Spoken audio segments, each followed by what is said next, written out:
in the Sermon on the Mount this morning. I think we are. Well, Matthew 5. Oh, there we go. Okay.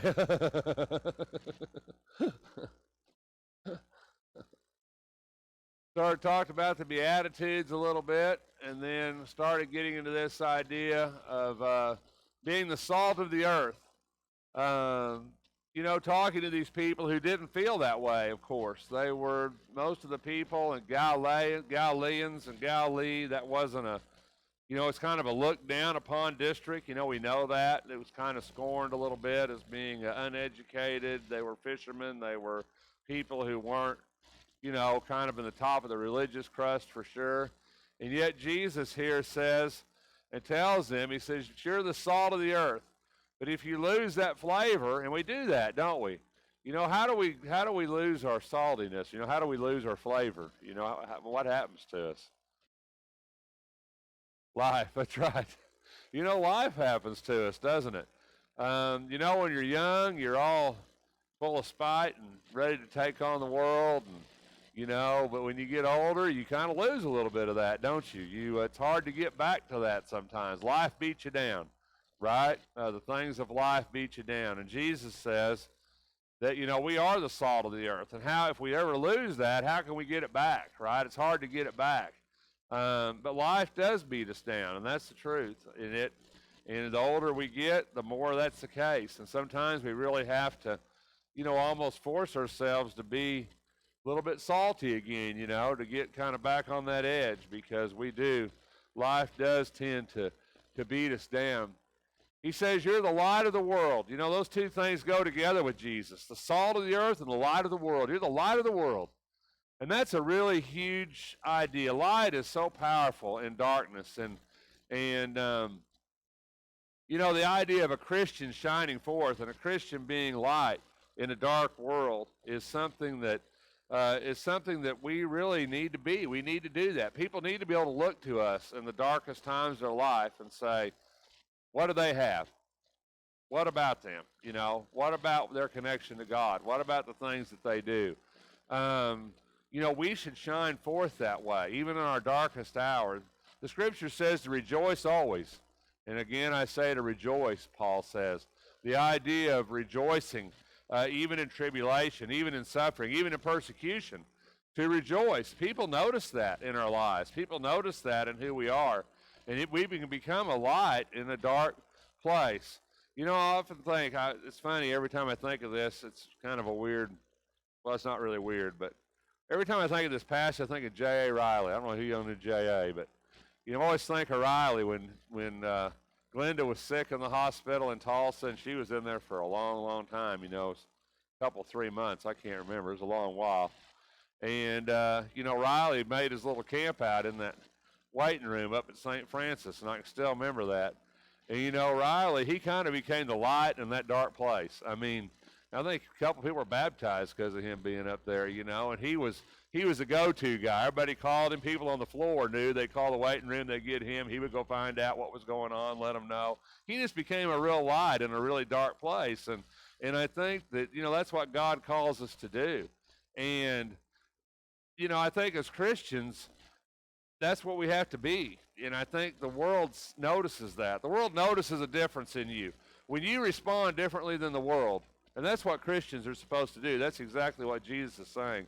When you respond differently than the world notices. I've been a mechanic my whole life, and I hit myself a lot because I'm not really coordinated. And, whenever you hit yourself with a hammer and you don't throw it and go off, I've had a couple times in my life, I've done that, and somebody's looked at me and said, you must be a Christian.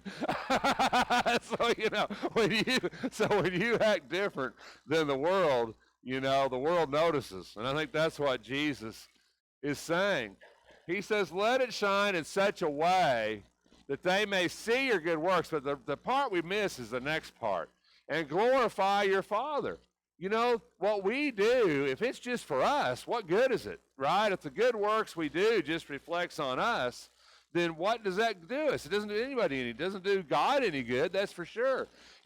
For us to glorify God by our works, to glorify God by what we do with our life. You know, it reminds me of another story, and Jack's not here, but it's about Jack Keller. And Jack had a flat one time on the side of the road. He told me this story a long time ago. Jack had a flat on the side of the road, and he was trying to change a tire, you know, and this was several years ago, but Jack was still fairly elderly. And a guy stopped with his son to help him, and Jack said when the man and the son came up, he looked at his son and he said, well, I wonder what God would give us to do today. You know, you got to put God in it. You know, if you don't put God in what you do good, then where's your glory? You know, your glory's on you. It's not on God. So the idea of good works, the idea of being salty, the idea of light in Jesus' estimation is not to puff ourselves up. It's not to make us look good. The idea of doing it is to glorify God, right? To glorify God. You know, and that's how it comes, and that's why we miss that sometimes in this. Our reflection should be Jesus, and that's who we should reflect. That's what people should see in us. Do not think that I came to abolish the law of the prophets, Jesus says, and you know, that's a really big thing. I didn't come to do away with it. I didn't come to abolish it, but I came to fulfill it. Fulfillment of the law. Fulfillment of the prophets. They think, well, you're coming to change us. Well, he was. But he was coming to do it by the fulfillment of what had been spoken. And I think Jesus wanted them to understand that. I'm not your enemy. I didn't come to destroy everything that you believed your whole life. I didn't come to take that away from you. I came to fulfill what you've been waiting for. Because of that, there will be change. But I'm not your enemy. I'm not the one that's coming saying, you know, I'm going to live perfectly as a Jew. I'm going to be a Jewish Savior. But I didn't come to destroy you. I came to fulfill what was going on. Fulfill the law, right? Does that mean the law is bad? The law is of none effect? No, it doesn't mean that at all. It doesn't mean the law was bad or evil. Or it doesn't mean that God doesn't still bring forth those things from the law that we should do, like to love the Lord our God with all our heart, to love our neighbor as ourselves, to honor our father and mother. Or those things were all reiterated in the New Testament, really, all except for keeping the Sabbath. Everything was reiterated in the New Testament. So, you know, he came to as a fulfillment of that. And he's really going to get into that in this sermon as he starts to talk about it is written, but, you know. He's going to start saying, I'm expanding the law, really. I'm fulfilling it. I'm bringing it into fruition of what God intended for it to be. Because he says that nothing is going to be abolished. Everything's going to be fulfilled. A stroke or a tittle, right? I think it says in King James. Letter or stroke. Stroke or a tittle, I think. Isn't that what it says in King James? It's the dot on top of the I, right? Or something like that, huh? Yeah. So it's just, you know, what he's saying is nothing. And in Hebrew, that's kind of a thing because Hebrew pronunciation is just these dots, just these little jots. You know, that's what it is. So it's a big thing. Not one of those is going to go away until all this is fulfilled. So Jesus has got to be the fulfillment, and is setting us up to be the fulfillment of Old Testament prophecy, the fulfillment of these things taking place, not to abolish them. And this is really leading into the bulk of what this sermon is going to be about. Are there any comments? Whoever then annuls one of the least of these commandments and teaches others to do the same shall be called least in the kingdom of heaven. But whoever keeps and teaches them, he shall be called great. So he's not saying you don't just teach them, because he criticized the Pharisees for that, right? He says, you need to do what they tell you to do, but they don't do it, right? They bind burdens on you, but they don't lift a finger to do anything. So he says it's not just a matter of teaching the commandments, it's a matter of doing the commandments, from the least to the greatest. Well, we know what the greatest commandment is, right? Love the Lord your God with all your heart, with all your mind, with all your soul, with all your strength. Second is like unto it, love your neighbor as yourself. But what about the least commandment? What do you think? I don't know what the least commandment would be in the law, right? What the littlest thing to do would be. I don't know what that would be for sure. But he's saying it's all important, right? From the biggest thing you do to the littlest thing you do, it's all important. You can't annul it. To annul it means to make it like it never existed, right? Means to, if you annul a marriage, the marriage never existed. To annul it, it means to just make it like it never like it just doesn't even exist. He says you can't annul it, right? You have to teach it, and you have to keep it. Unless your righteousness, what a statement in 20. What an absolute. Man, I've looked at that 100 times in my life, or maybe 1,000 times in my life, or however many times in my life, and I still tumbles in my brain, right? What Jesus is saying there.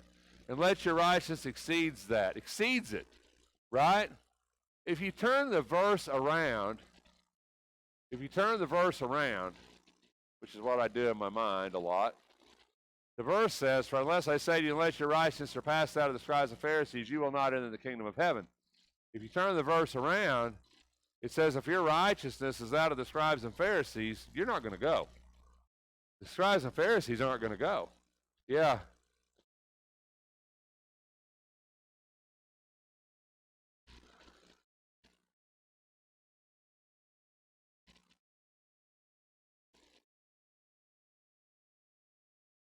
Yeah, it wasn't in their heart. They didn't do it. They didn't practice it.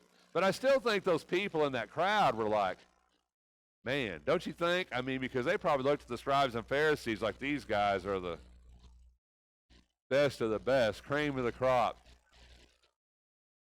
Yeah. yeah. Yeah. Maybe, I don't know. But, I mean, they were really set themselves up to be looked up to, you know, to look right and to act right and to dress right and to. Oh, absolutely. Yeah, they were the law. They were the Sanhedrin. They were the, yeah. Right.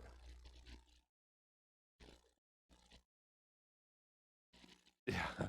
But I think from Judaism, you know, to look right was a lot of Judaism, to adhere to the law. The righteousness was not necessarily to be righteous in the heart so much in Judaism as it is in Islam today, I might add.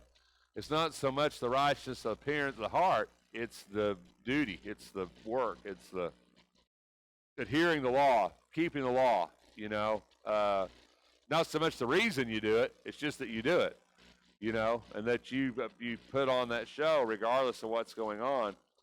But it's a really powerful statement. It's an absolute. It's an absolute. Unless your righteousness exceeds that, you will not enter the kingdom of heaven.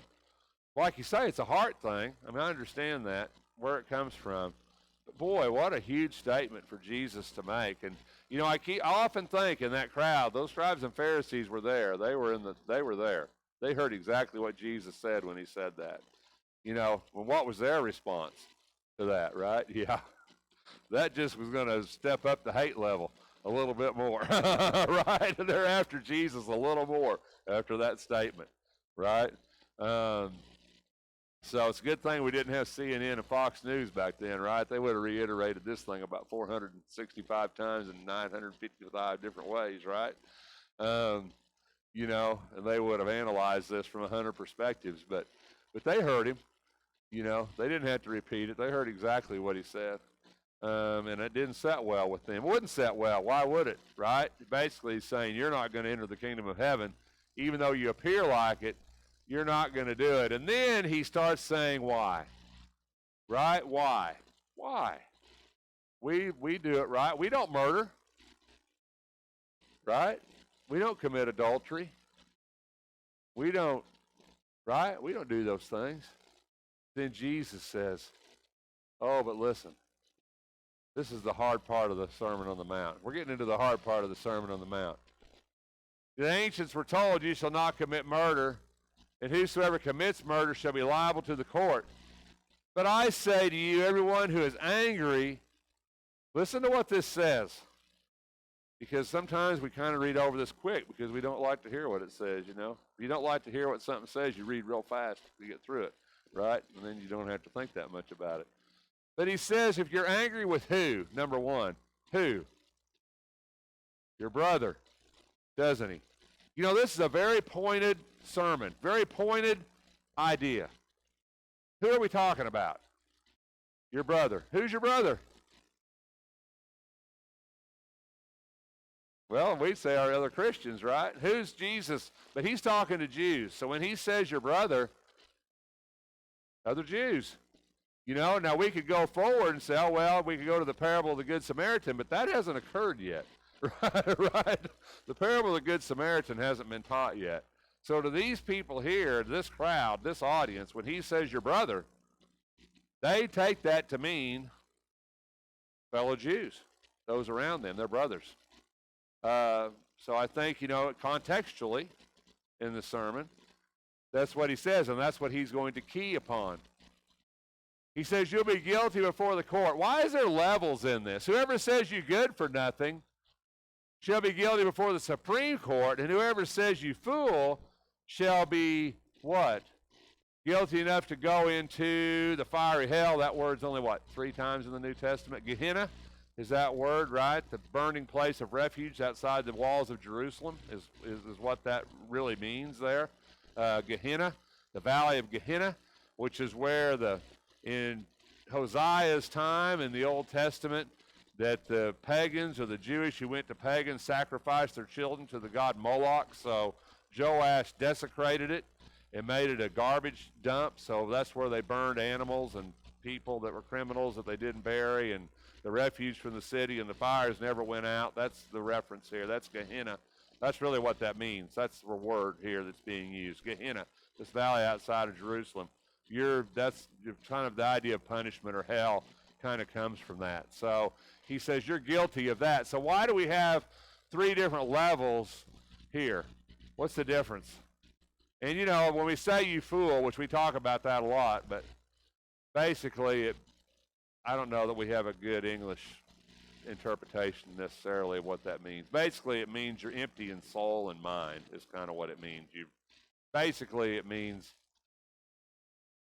worthless. I don't know. I don't know if I can find the right word for it. It means that you're trying to think of a good analogy, but I don't really have one. Doesn't necessarily mean, because Jesus called people fools in the Bible. It's not the word, it's the meaning of it. Basically it means that you're empty in soul and mind is the best way I know to tell you. Basically you have no value. So why is the difference in levels here? Why is the first thing he says, if you're angry, you'll be guilty before the court. That's the least level. That's just the sin. That's just basically the court. That's not like the Supreme Court. Now that in Judaism would be the Sanhedrin. But then if you call him a fool, you're guilty right eternally. Basically your punishment would be Gehenna, or of course an interpretation hell. But why do you think there's levels of this in here? Nobody's got nothing, huh? Come on, Gary, help me out here.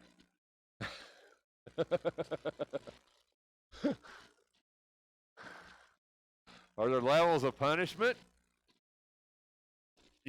Some people think that. Different levels of punishment. I think when we really start to analyze that too heavily, yeah.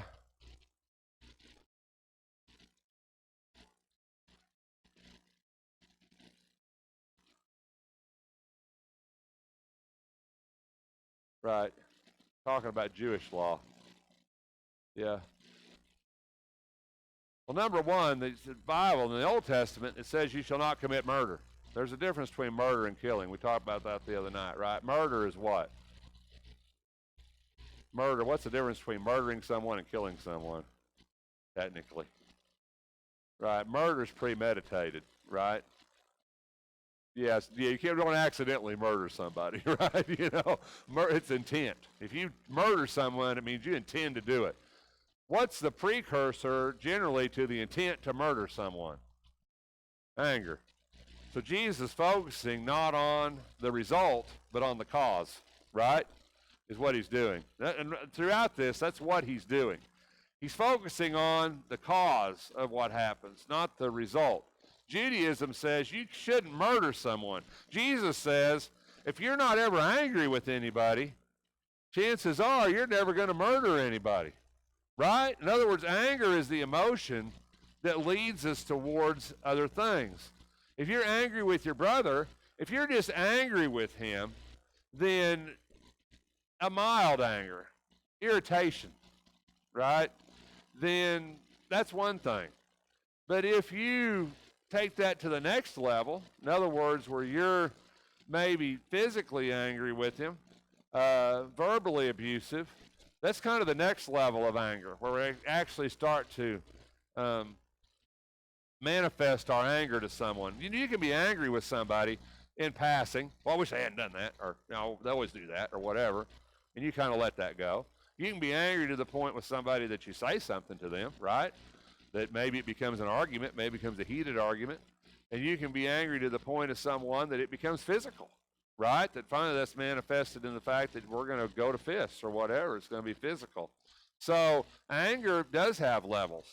And depending on where we go with that, the punishment for that becomes more severe, right? The punishment for that becomes greater. And that's what Jesus is saying.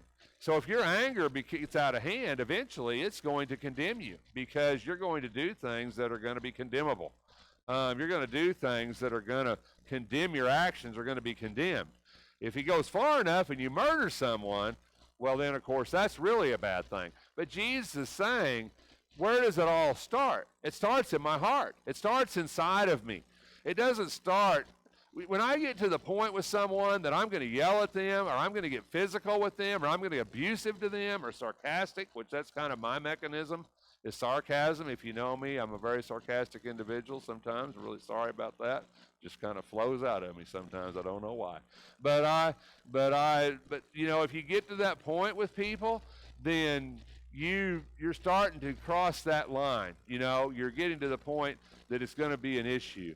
And Jesus is saying if you shouldn't get to there. Now, the Bible doesn't say you shouldn't get angry, right? James says be angry and sin not, right? Don't let the sun go down on your wrath. Jesus was angry in the temple.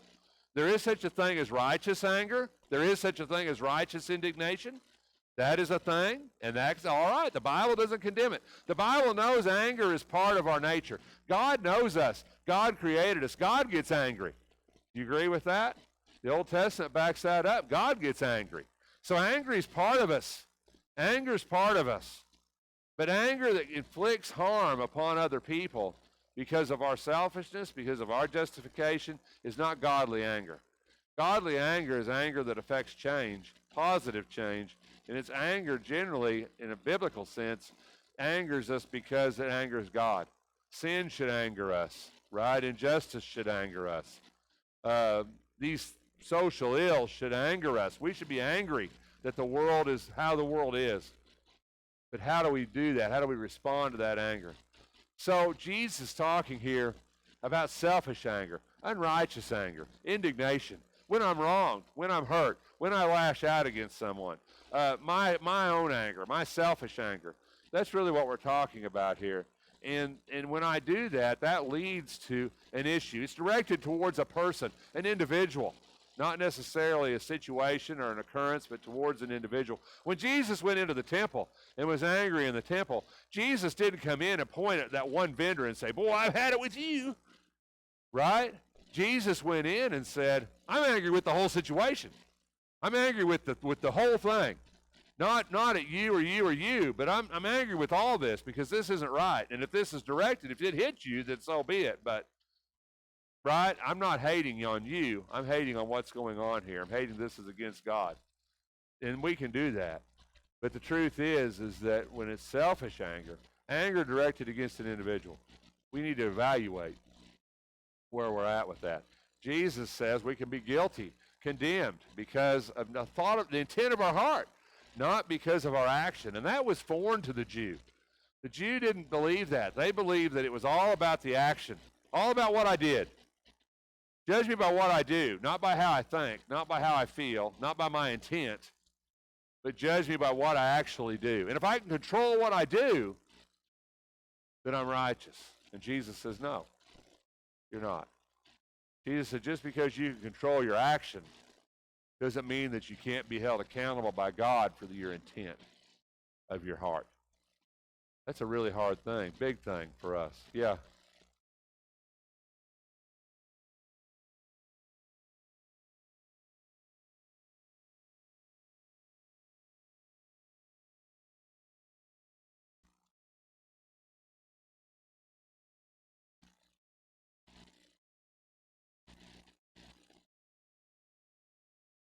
intent.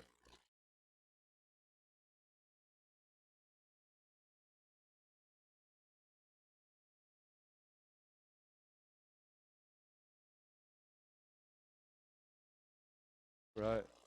Yeah, before the law, it's like intent, the heart. Jesus wants you to say, what's your heart? You know, what's your heart? Not your action. What's your motivation? Right? And he plays it both ways. I mean, Jesus plays it to the negative, to being angry and hating or committing murder, but he also plays it to the positive, doesn't he? About if we love from the heart, right? If we love from our heart internally, you know, not just a show of love, but do we really love you, right? Isn't that really a lot of what Jesus did with Peter, I think? And that in John, the end of John, we talked about that last Sunday morning. You know, the great, do you love me with Peter 3 times? Isn't that really what Jesus was saying, you know?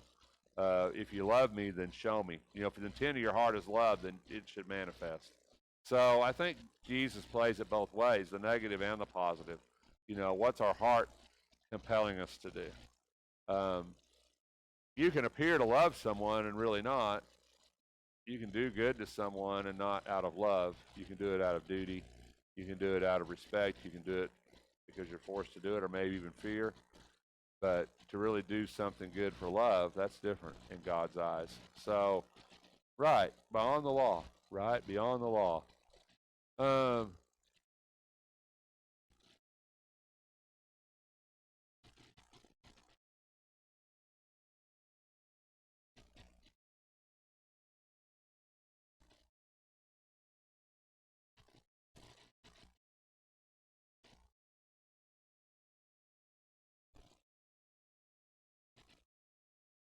Yeah, there's a righteousness, you know, a righteous anger um, that motivates us, can motivate us to do great things. A lot of great organizations in the world were started because people got mad.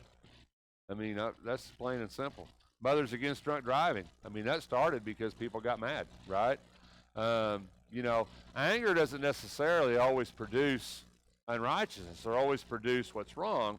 Anger can produce what's right, but the control of that anger is the issue, right? Control in the heart and how we deal, you know, how we think about things. And Jesus is bringing that down to that level. And, you know, you and I, we have to evaluate ourselves in light of that. He says, if you're presented, therefore, you know, carrying on, goes right back to anger, goes right back to hate, goes right back to your intent towards your brother here in this case. If you're presenting your offering at the altar, remember your brother has something against you. I really think that's interesting. You ever notice that? It doesn't say that you have something against him. You ever notice that in this? You know, so many times I think when we read that, we really flip it in our mind. We think, well, if I'm mad at him, I need to go make it right. You know, that's not what it says. It says if he's mad at you, right? Doesn't say if I'm mad at him. You know, so many times I flip that in my mind. I've done that my whole life. I read that and I'm like, well, if I'm mad at somebody, I need to go get that off my chest before I can go to God because it's bothering, you know. But that's not what he's saying. He says if they've got something against you, maybe you're not even upset about it. Maybe you don't even think you did anything wrong. Maybe it's not even bothering you. But if it's bothering your brother, then you've got a responsibility to take care of it or to try to take care of it, right? And God gives us means to do that. He says, if you remember your brother has something against you, leave your offering there before the altar and go be reconciled, and then come and present your offering. You know, and I think many times in my life when I read that statement, I always think, well, it's something that's bothering me. I'm going to present to God, and I'm thinking, boy, I'm mad at that person, and I need to get this. But that's not what he says. He says, if they're mad at you. So if you know your brother's upset with you, you have a responsibility to try to make that right, before your offering is presentable to God. Kind of turns that around a little bit, doesn't it? Any comments about that? Make friends quickly with your opponents at law while you are on the way, with him on the way. so that your opponent may not hand you over to the judge, and the judge to the officer, and be thrown into prison. Truly I say to you, you'll not come out until you have paid up the last cent. Work on that one with me for a little bit. Gary says common sense. Yeah. Yeah. Make up on the way, right? Because if you go to court, chances are it's going to get ugly, right? And brothers, well, we're getting in another situation here, aren't we? Brothers suing brothers, right? Christians suing Christians, right? I mean, that should never actually occur, should it, in the world? Actually, should it? It should never happen. But it does. But I'm just saying, from a religious standpoint, from a God standpoint, a Christian should never have to sue another Christian ever. You agree with that?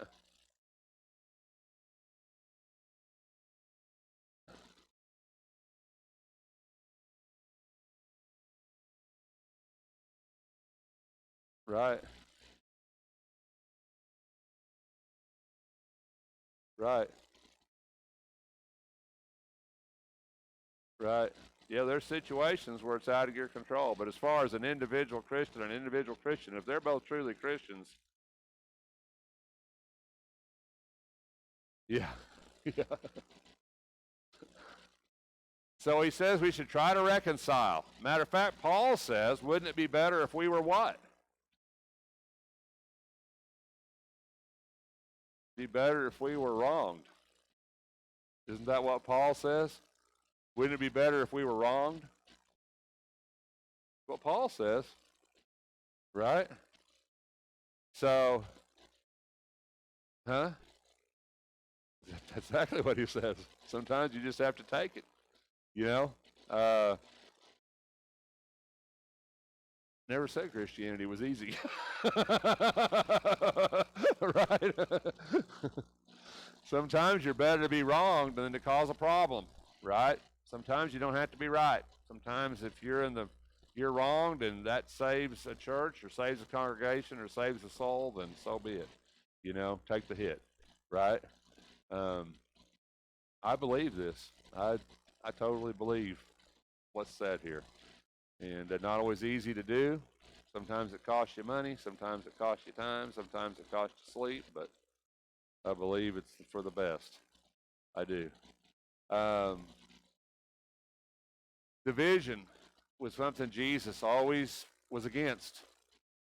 For Jews, right? And his last prayer was they be one. What did Jesus hate? Well, we don't talk about it a lot, actually. The one thing Jesus hated more than any other thing was division. He hated division, especially among people who he thought should not be divided, right? And yet they weren't they? They were divided. And Jesus always preached against that. He always wanted us to be one. And sometimes that requires sacrifice in order for that to happen. Boy, adultery. Man. Will not commit adultery. Right?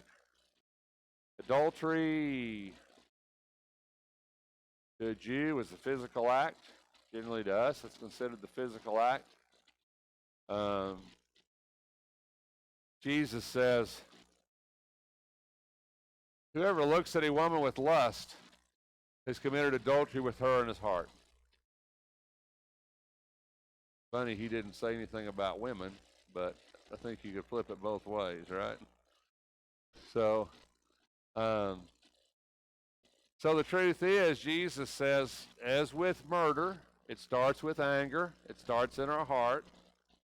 As with adultery, adultery starts where? In our heart, doesn't it? Desire. James says that, right, with our eyes we conceive it, and it leads to death, right?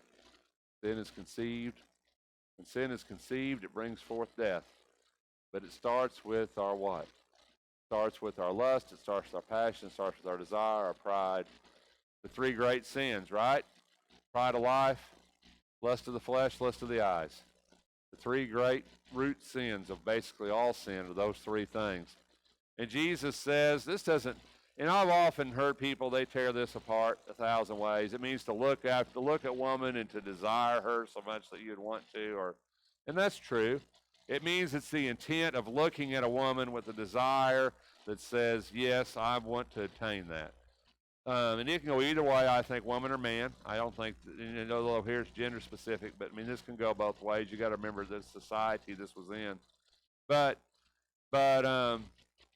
Jesus is once again bringing our outward action or outward sin down to the cause of our sin. If we never want to commit adultery, then we should never look at a woman or a man, if you're the way you want to look at it, and desire them in that way. If we do that, we should stop ourselves. Because if we stop ourselves there, chances are it's going to be good. If we don't stop ourselves there, chances are we're going to have a problem, right? Jesus understood that. And Jesus was telling them, once again, sin starts in the heart. The manifestation of it is the physical sin, but sin starts in the heart. So once again, he brings forth this principle of where our heart is in relation to where it needs to be. You and I, people say, well, you can't control your heart. The heart wants what the heart wants. I disagree with that. You can definitely control your heart. You definitely control the things you look at. You can definitely take yourself out of bad situations. You definitely can remove yourself from the temptation of sin if you choose to do it. You definitely can do it. So oftentimes, though, we don't choose to remove ourselves from that place. In which case, eventually, right, as the great quote says, I can resist everything but temptation. If we set ourselves in a place of temptation long enough, eventually we're probably going to give in. So, great truth here in the Sermon on the Mount. We're going to pick up again next Sunday morning. Thanks for your time.